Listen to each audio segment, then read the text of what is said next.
Hey guys, welcome back to TechMan. Today, let me show you how to scan a QR code in Clash Royale.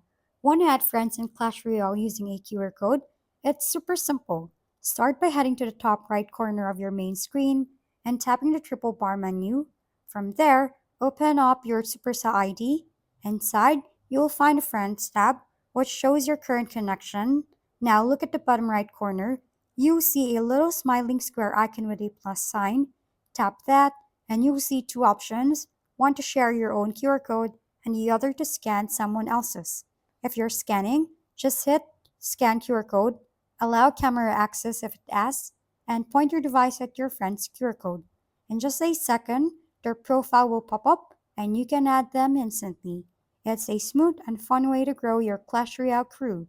No typing or searching needed. Just scan, connect, and play together.